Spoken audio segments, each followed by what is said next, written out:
Ya, benar, saudara SDW merupakan salah satu pihak yang diduga juga menerima aliran komitmen fee terkait dengan proyek pembangunan jalur kereta ya, yang kemarin kita sampaikan terkait dengan update penahanan salah satu tersangkanya yaitu saudara R. Tentu dari informasi ini penyidik akan mendalami dan tentu nanti kami akan update proses penyidikan terkait dengan saudara SDW ini seperti apa. KPK kembali menetapkan dan menahan satu orang tersangka yaitu saudara RS selaku ASN pada Kementerian Perhubungan sekaligus menjabat sebagai Ketua Kelompok Kerja Pokja Pemilihan Penyedia Barang Jasa Paket Pekerjaan Pembangunan Jalur Ganda Kereta Api antara Solo Balapan dan Kadipiro, kilometer 96 plus 400 sampai dengan kilometer 104 plus 900 atau dikenal dengan proyek JGSS 6.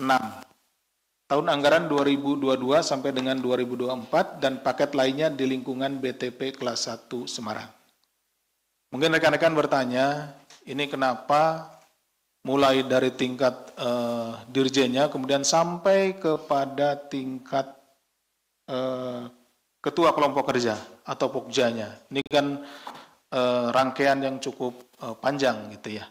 Jadi rekan-rekan sekalian, perlu rekan-rekan sekalian ketahui bahwa spektrum tindak pidana korupsi yang kita hadapi di negara Kesatuan Republik Indonesia ini bersifat meluas dan mendalam.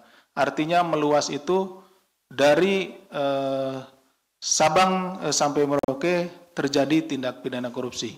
Kemudian mendalam artinya mulai dari tingkat pusat sampai dengan tingkat daerah, ya, dari eselon pimpinan sampai dengan eselon 3 ya, atau eselon 2, eselon 3 itu terjadi seperti itu sampai dengan di sini ketua kelompok kerja. Tentu dalam rangka penegakan hukum tindak pidana korupsi semuanya harus kami tangani.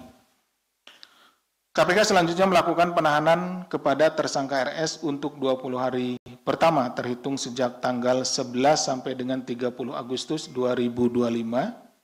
Penahanan dilakukan di Rutan Cabang Gedung Merah Putih KPK. Adapun konstruksi perkaranya adalah pada bulan Juni tahun 2022, Saudara RS ditunjuk sebagai Ketua Pokja terkait proyek pembangunan jalur ganda kereta api Solo Balapan Kadipiro atas permintaan Saudara BH selaku PPK proyek. Ini sudah lebih dahulu ditangani perkaranya pada saat tahun atau pertengahan tahun 2023 OTT.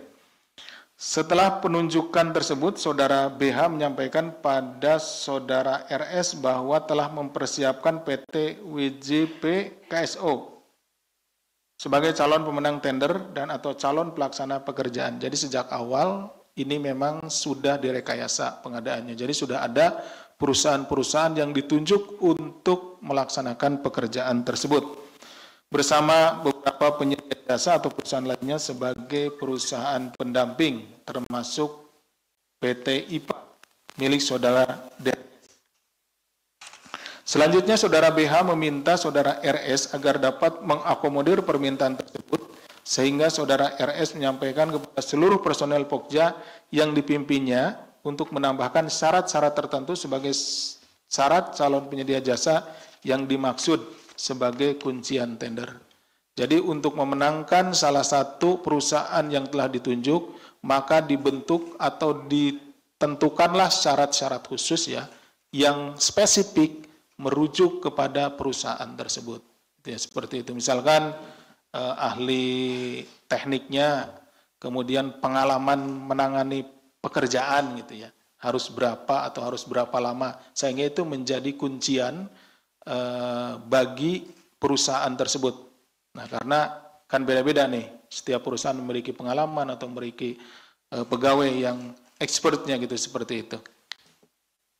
Surat dukungan dari pabrikan yang memiliki sertifikasi dan asosiasi internasional, pemerintah atau lembaga yang mewakili negara asal pabrikan bahwa wesel yang diproduksi dapat digunakan untuk mainline jalur raya dan sertifikasi produksi sesuai standar dari Badan Akreditasi Independen Internasional yang masih berlaku. Jadi kunciannya itu berupa dukungan dari pihak pemilik sertifikasi dan sertifikasi produk standar. Jadi yang tidak dapat dukungan itu, nah akhirnya menjadi tereliminasi gitu ya, seperti itu. Nah, bahwa kemudian dalam proses tender tersebut PT WJP KSO yang dipersiapkan sebagai pemenang justru dinyatakan gagal saat evaluasi oleh tim Pokja yang dipimpin saudara RS karena kesalahan unggahan dokumen penawaran. Jadi ternyata ini ada kesalahan juga di sini ya, kesalahan. Namun demikian PT IPA yang disiapkan sebagai perusahaan pendamping justru dinilai memenuhi syarat sebagai pemenang tender. Atas kondisi ini, kemudian saudara RS berkonsultasi dengan saudara BH agar mengubah skenario untuk memilih PT IPA sebagai pemenang tender proyek pembangunan jalur kereta api tersebut. Bahwa selanjutnya saudara RS menetapkan PT IPA sebagai pemenang tender pembangunan jalur ganda KA antara Solo Balapan Kadipiro 96 plus 400 sampai dengan kilometer 104 plus 900 CGSS 6 tahun anggaran 2022 sampai 2024. Kemudian PT IPA menandatangani kontrak tersebut dengan nilai 164,51 miliar. Dalam prosesnya PT IPA yang terpilih sebagai pemenang tender kemudian menanggung komitmen fee yang sebelumnya sudah disepakati oleh PT WJP KSO. Jadi tetap saja komitmen fee-nya yang di awal sudah dikomunikasikan atau disetujui antara pihak PT WJP KSO dengan para pihak tadi ya, dari saudara BH maupun saudara RS itu ditanggung oleh PT IPA sebagai pemenang. Jadi seharusnya kalau yang ini pendamping kemudian jadi menang, itu ya menang karena layak gitu ya. Tetapi tetap saja ternyata ada sejumlah uang yang harus dikeluarkan oleh PT IPA sebagai pemenang. Itu yang jumlahnya itu sesuai dengan kesepakatan awal antara Kepala Balai tadi saudara BH RS dengan PT WJP KSO. PT IPA kemudian diduga memberikan uang kepada saudara RS sejumlah 600 juta sebagai bagian dari komitmen fee dari nilai kontrak proyek. Jadi jumlahnya besar, tapi dibagi-bagi ke beberapa orang, ke beberapa pihak gitu ya. Beberapa pihak diantaranya saudara RS sendiri memperoleh 600 juta rupiah. Atas perbuatan saudara RS disangkakan telah melanggar pasal 12 huruf A atau huruf B kecil, pasal 11 Undang-Undang Nomor 31 Tahun 99 tentang pemberantasan tindak pidana korupsi, sebagaimana telah diubah dengan Undang-Undang Nomor 20 Tahun 2001 tentang perubahan atas Undang-Undang Nomor 31 Tahun 99 tentang pemberantasan tindak pidana korupsi junto pasal 55 ayat 1 ke 1 KUHP.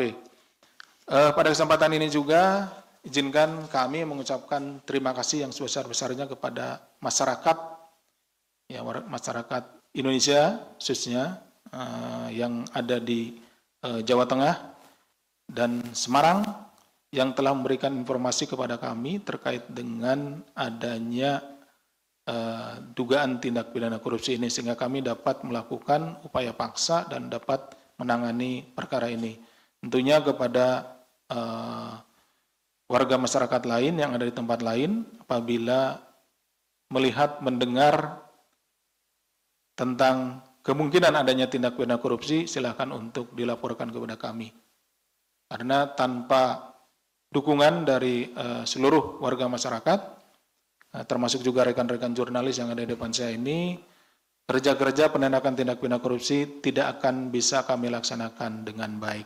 Demikian yang bisa kami sampaikan. Terima kasih. Saya kembalikan kepada Mas Juwir.